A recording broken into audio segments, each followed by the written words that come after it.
I am finishing with some of the main symptoms. If you go home and study the Quran and Sunnah, especially Kitabul Fitan and the Sign of Resurrection chapters, then you will understand that we are at Akhirul-Zaman. Prophet Muhammad said some of the main signs of the end times. He said that in the last days the world will be divided into two parts. One part is for Muslims and another part is non-Muslims. He added that there would be no unity among Muslims. Notice this point very well. There will be no unity among the Muslims. They will be divided into different factions.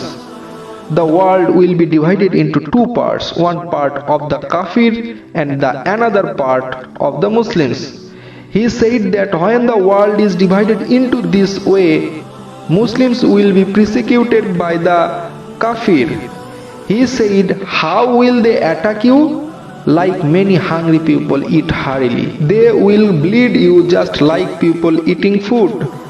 Then the companion were asking, "O Messenger of Allah, will we have less in number then?" He said, you will not be less in number. Rather, you will be like rubbish. Please forgive me using the word rubbish. I did not say this. Our Prophet Muhammad said we will be like rubbish. He also said you will be left behind in the world and will leave hard work and jihad in the way of Allah. That is why you will have this condition.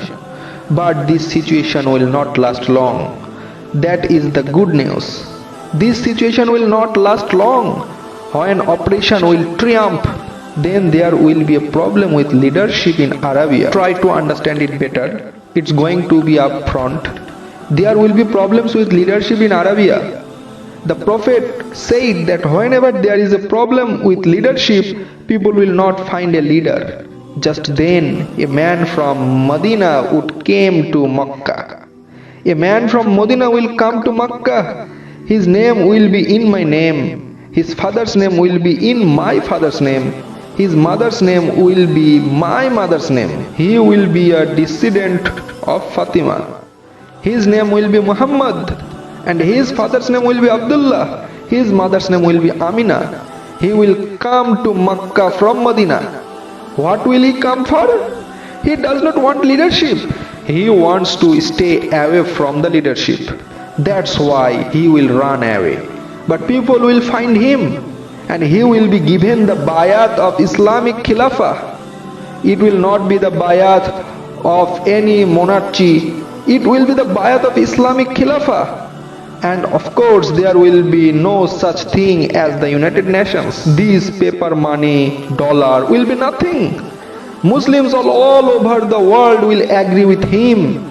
Rasulullah said he would be tried to killed by a force from Syria, and Allah will destroy that army in a place between Makkah and Medina.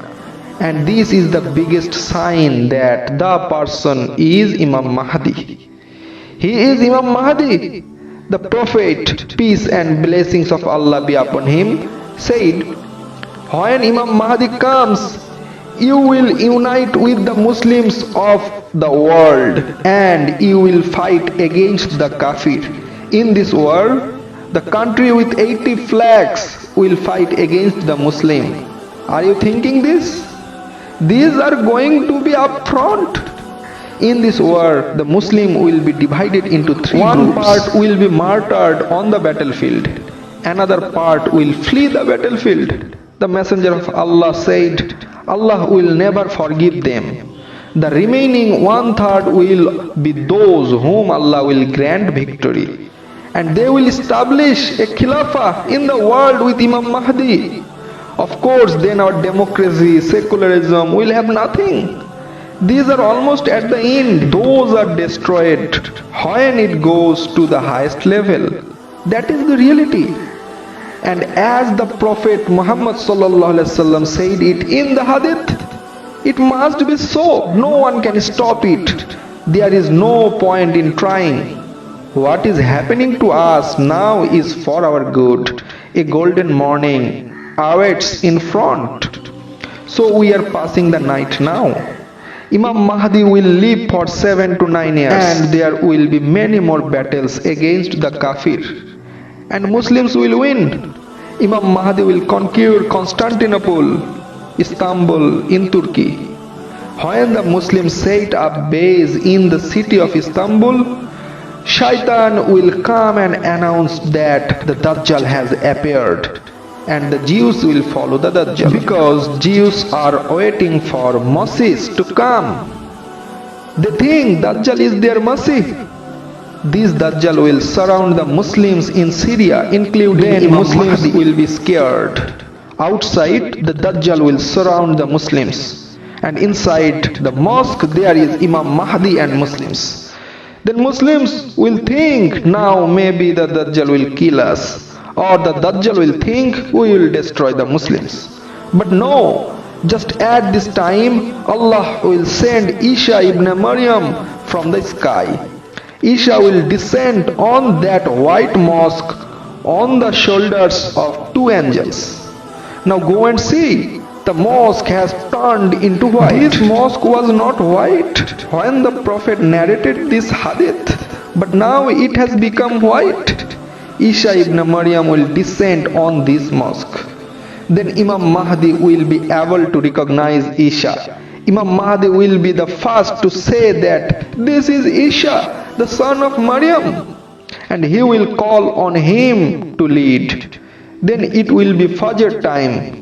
But he will not lead and will ask Imam Mahdi to lead. He will say, I did not come as a prophet. I come here as an ummah. Imam Mahdi will lead. At the end of the prayer, Isa will say, open the door. After seeing Isa, the Dajjal will start melting like salt. In this way, the Dajjal will die. That is, a true Masih will kill a false Masih. Then Islam will win. Isa will be on earth for 40 years. He will also get married and have children. He will be buried next to the grave of our Prophet. There will be no place left in the world where Islam will not be victorious. Inshallah. There will not be a city, a village and the rest where the rules of Islam will not be implemented. No power in the world can stop it. The Prophet Muhammad said that a group of troops from Khurasan would join him at this when this happened. If you find them crawling on the ice, but join them. After a long time, people will start get worse again. People will be so bad that they will do sex in the streets. Resurrection will take place on front of them. Now why did I say these words? This is why I said that we can realize that we are living in the last days and these things are going to happen in front of us. You can understand this if you are too white person. But you cannot understand it if you are a person who sees with one eye. Grant us all the grace to understand. Donate the gift of preparation. Show us the right way.